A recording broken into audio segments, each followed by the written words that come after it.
We're following even more breaking news. This is a live look at Southern California as a fast-moving wildfire swallows entire homes and businesses in that area. Right now, 30,000 people have been asked to abandon their homes and get out right away. The fire roared through the Palisades neighborhood near Los Angeles this afternoon. It's grown to 2,900 acres, the equivalent of all of Mill Creek burning. The city of Los Angeles has declared an emergency, and reporters on the ground say they're absolutely shocked at what they're seeing. We're actually in Malibu, just north of Pacific Palisades, and we've been here several times today. I want to show you a picture that I took at 4:30 this afternoon. I did a live shot here and snapped a picture when we were here. And see this building? I was remarking on how I was surprised because there were some people standing on a patio. Well, take a look at that building now. That building is gone. I can only hope and pray that those people got out safely. Hopefully they did. We keep hearing those loud bangs, like it just sounds like firecrackers just going off, bang, bang. Right now you can see the homes right near Palisades Charter High School. Several homes on fire, if not destroyed already. And the video is just devastating. You can see the two-story house filled with flames there. Listen to the winds.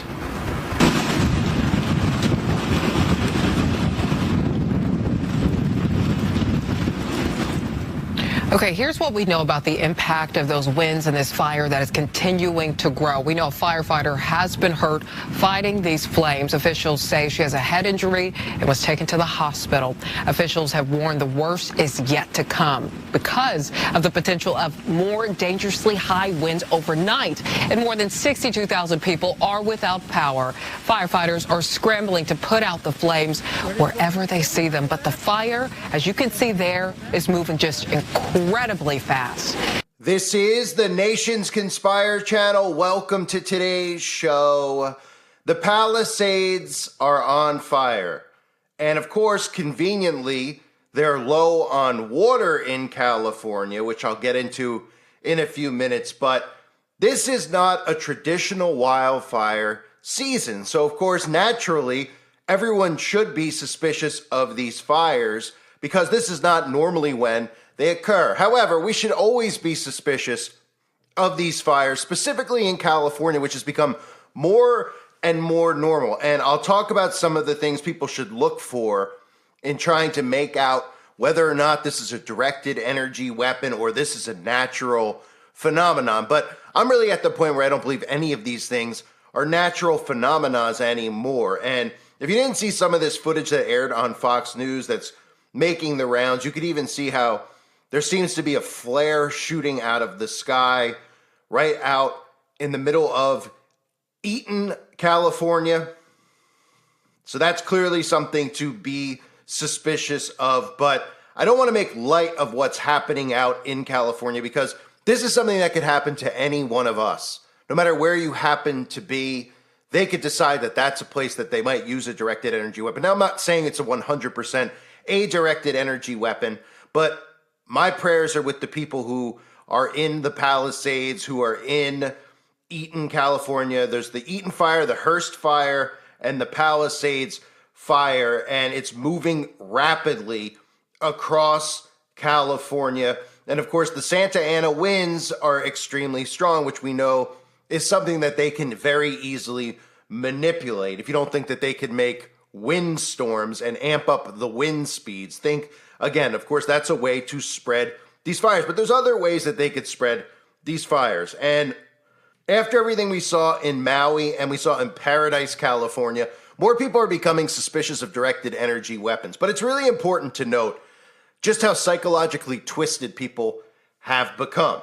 Because trending on Twitter is Sodom and Gomorrah. So you might remember when Maui occurred, how many conservatives out there were saying that it was a directed energy weapon, that the Biden administration and the government were responsible as part of a land grab, right? All the conservatives were talking about directed energy weapons and praying for the people of Lahaina. But because it's California, because California is looked at as the most liberal state there is, and because celebrities reside in a small portion of California, the conservatives out there are tweeting out and making Sodom and Gomorrah go viral, which I find personally disgusting. So, of course, if it's a place that you don't like as a conservative voter and it's a democratic state, you're going to say that it's an act of God.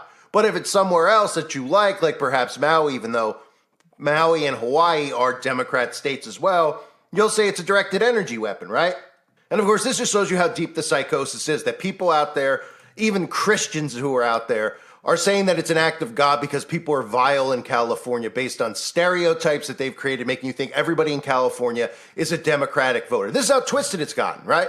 As if there aren't good people in California. I know plenty of good people who listen to this channel, who are on the website, who live in California. My thoughts and prayers go out to them and their families. Could you just imagine something like this occurring? No matter where you live, right? You see all these rich, fancy houses. So, of course, the conservatives are like, yeah, go after those wealthy people. You don't know who these people are. This could be you. This could be your family, your children, your pets. You know, I'm not one for storing up treasure on earth, but your photographs maybe of, your parents who might not be here anymore, or relatives or whatever, or memories that just all of it, right? It's easy to look at it and then to run your mouth about it and say, it's an act of God because I've decided it's an act of God because it's California and all those people over there are all involved with Epstein, are all involved with all this stuff that, is all part of satanic Hollywood, which, of course, there's truth to that.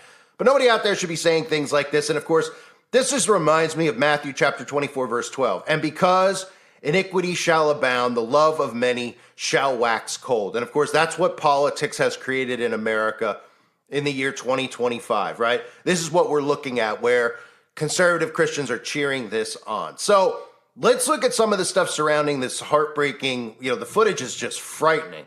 I mean, it's just hellfire is what it looks like. The Palisades fire, one of the things to note is that they're running out of water in California.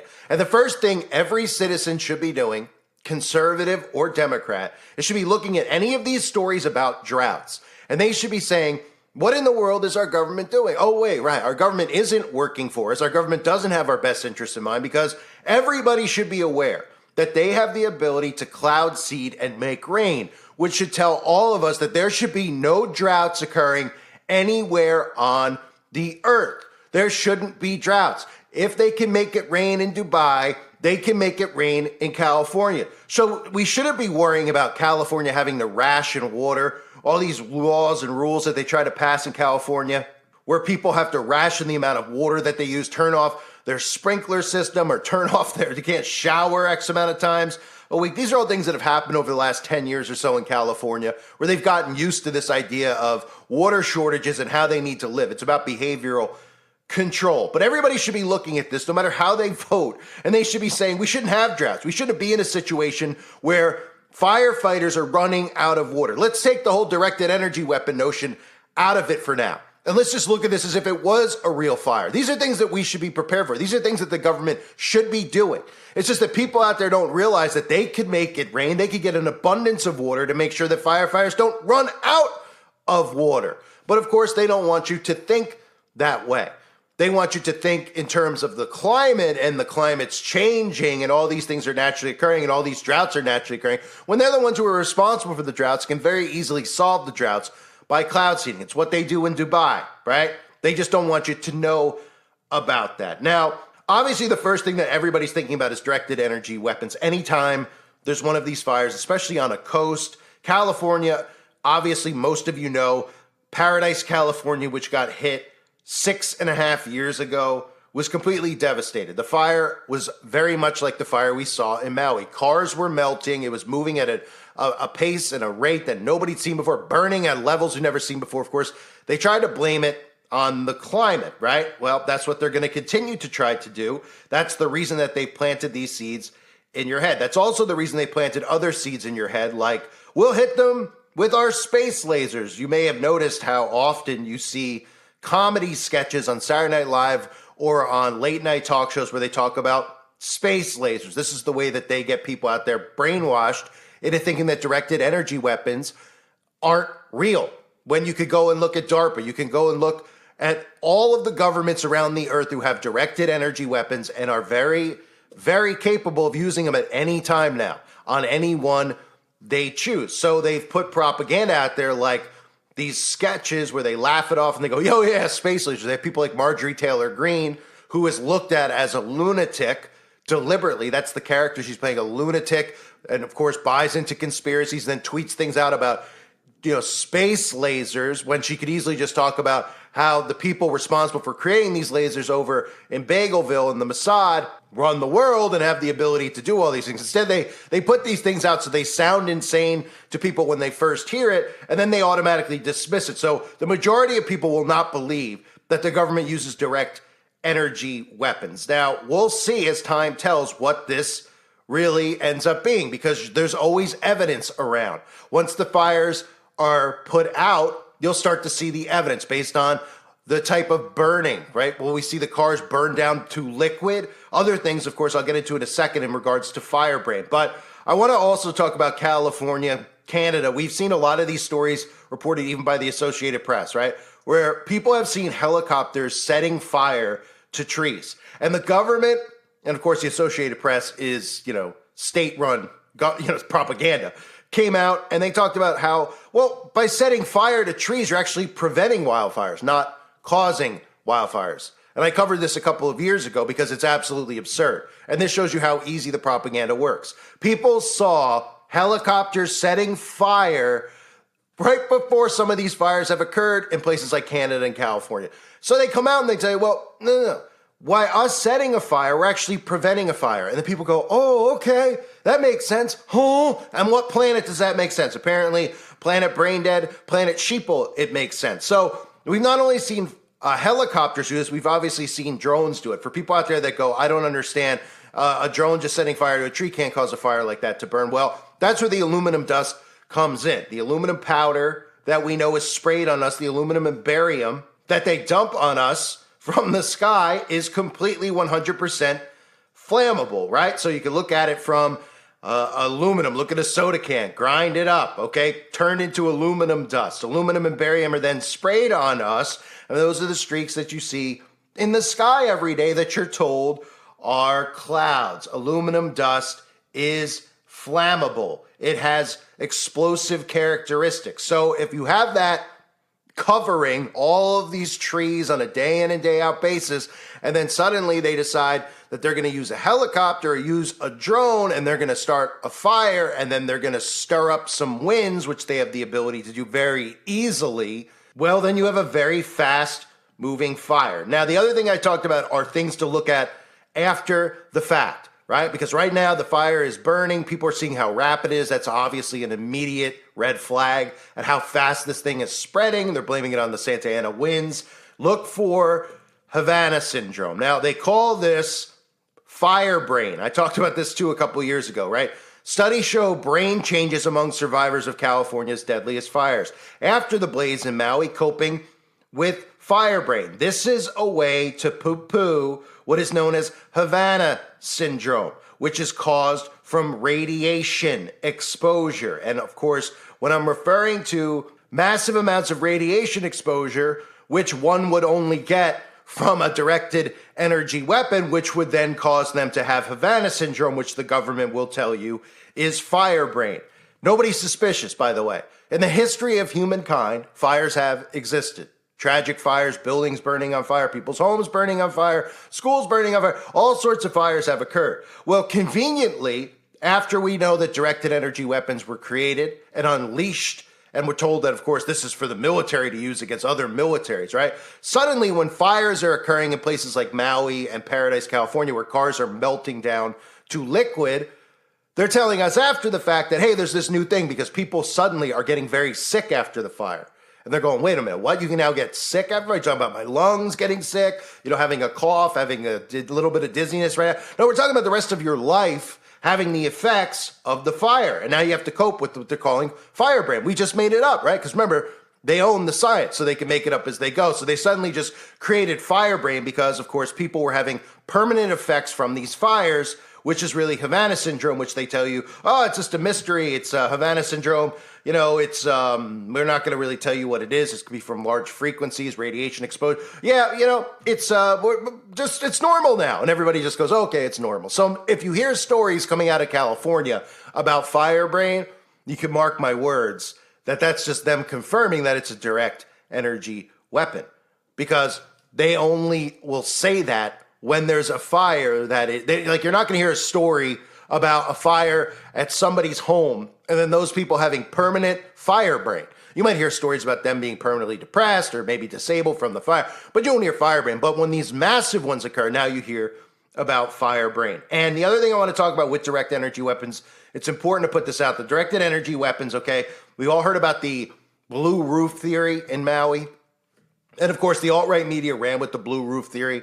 And they were telling people, hey, go buy paint and paint your roof blue, and then a directed energy weapon won't hit your home. And then, of course, we saw those videos of how they can take, they could pick a color and they could decide what color the laser is going to hit and what color it's not. It's a lot more sophisticated than that. And I want to play this video for people out there so they have the knowledge, because that's what this channel is about, the knowledge of metamaterial and how it can shield your home from a directed energy weapon. So here is a clip for anybody out there that's wondering, who's thinking, well, if they have directed energy weapons, we're screwed. What do we do about it? Well, yeah, in a lot of terms, most of us are, things don't look great for humanity as we speak, obviously, with all the stuff that's going on a day in, day out basis. However, knowledge is very important, okay? And high power microwaves, directed energy weapons, metamaterials can deflect these rays if pointed at a certain area. If your home is built with it or your roof is built with it, it might protect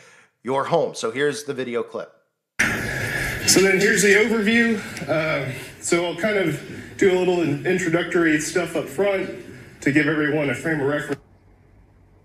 But then most of the focus here will be on the parameter extraction and equivalent medium parameter retrieval for the metamaterials, which will hopefully help us streamline our kind of design of metamaterials. But then most of the focus here will be on the parameter extraction and equivalent medium parameter retrieval for the metamaterials, which will hopefully help us streamline our kind of design of metamaterials. And then last will be on future work and basically all the stuff I'm going to pawn off on Lieutenant Ed Wolf. So high-power microwave weapons, the weapons themselves kind of went beyond the scope and classification level of my thesis. However, I just wanted to introduce them real fast so that everyone kind of knows what the threat is and what it is we're designing metamaterials to shield against. So high-power microwave weapon is basically a weapon that uses a very high-gain microwave source at a very high peak power over a very short dwell time. And the idea is that it's trying to induce a very large electric field at a target so that you produce some overload in their circuitry and disable their electronics. And so depending on your target, the effects can be variable. If you're talking about a vehicle, like a ground vehicle, you might merely stop it or shut it down. And then if you're talking about something that flies like a missile or an aircraft, the goal would be to knock out something like their flight control system so that it goes plummeting to the ground. So kind of ranging from soft kill to hard kill, depending on what you're trying to do. And then a lot of nations around the world are researching these weapons because they have a lot of advantages relative to other directed energy weapons like lasers or particle beams. The first one is because you're doing high peak powers over short dwells, you get a relatively low energy waveform. So while these high power microwave weapons can still have pretty big size and weight, their power and cooling requirements can be lower compared to other systems, in particular like the particle beams. The other nice thing about them is that they're highly adaptable to your target set. When you're talking about lasers, you tend to get one frequency to use, and if the enemy figures out a way to either reflect or disperse that frequency, then your laser becomes a lot less effective. But with microwaves, if you happen to know that your target set, if your enemy uses missiles with seekers in the X-band or drones with communications in the K-band, you can build a high-power microwave system that specifically attacks that bandwidth, and then it's very hard to defend against. And then the last big advantage, you just heard from Donnie about how atmospheric turbulence affects lasers, and then particle beams are also almost impossible to get through an atmosphere. Microwaves don't have that problem. They propagate readily through the atmosphere, which is why we use them for sensing and communication and all that stuff. So this chart just kind of shows where these high-power microwave weapons live relative to more traditional systems like radars or jammers. And so your ideal high-power microwave weapon would be in this bottom right corner here, where you're talking about something on the order of gigawatts of peak power being produced by less than a kilowatt of average power. And then this down here is just a picture of a typical high-power microwave weapon system that someone was working on somewhere in the world sometime in the last decade. And so you have the big high-gain microwave dish on top, then presumably all the transmitters, signal processors, cooling, all that is hidden in the truck bed. So then our candidate shielding for stopping these microwave weapons is our microwave absorbent metamaterials. And so first advantage of the metamaterials is that they can have a very high levels of absorption, and they're very tunable to the frequency you want to absorb. So here's a sample metamaterial structure, very similar to the terahertz metamaterials, just scaled up in size. So you have conductive metal squares that are periodically, also that we call unit cells, that are patterned over this dielectric spacer, and then that in turn is mounted on a metal ground plane. And so then you can choose the frequency that you absorb based on the width of the squares and the index of refraction of the dielectric medium. Now, in terms of protection, what really gives you the protection against microwaves specifically is having this conductive ground plane, because microwaves don't want to transmit across a ground plane. So you could say in theory that you don't have to go for an absorbent design, you could just coat everything in conductive material. However, we're going for an absorbent solution because if you clad everything in conductive material, you're going to light up like a Christmas tree on all those microwave radars. So in the interest of preserving all these signature reduction platforms we've invested in, we want an absorbent design. The other advantage, which I'll talk about more during future work, is that once you have this absorption and these tuned frequencies, you can actually also use your shielding for sensing as well, once you incorporate the right electronics into the design. So your shielding can give you not only protection, but situational awareness as well. So this here is a very simple single band design. The idea then would be to try to get a broadband or multi-band design where you can actually laminate multiple resonator squares on top of each other, all separated by dielectric, which is kind of what we have down here. So here's a simulated mock-up of a kind of pyramid structure. This particular design that I tested had 6 resonator layers, so it can absorb 6 frequencies.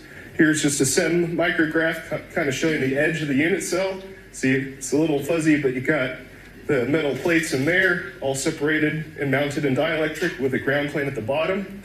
So this design, there's some plates going around. So this is basically the unit cell of that array plate that's being passed around. And then this is just some crude experimental data with a crude model.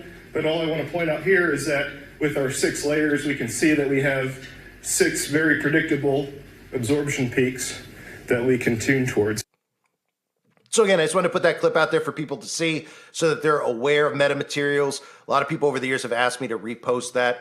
I believe it's a hard clip to actually find, but it is still available on the website. So if this video does get removed, it is up over there. And again, keep everybody in your prayers out there, because this could happen to any one of us. I think it's absolutely sickening to see people, how angered they are about other people's politics.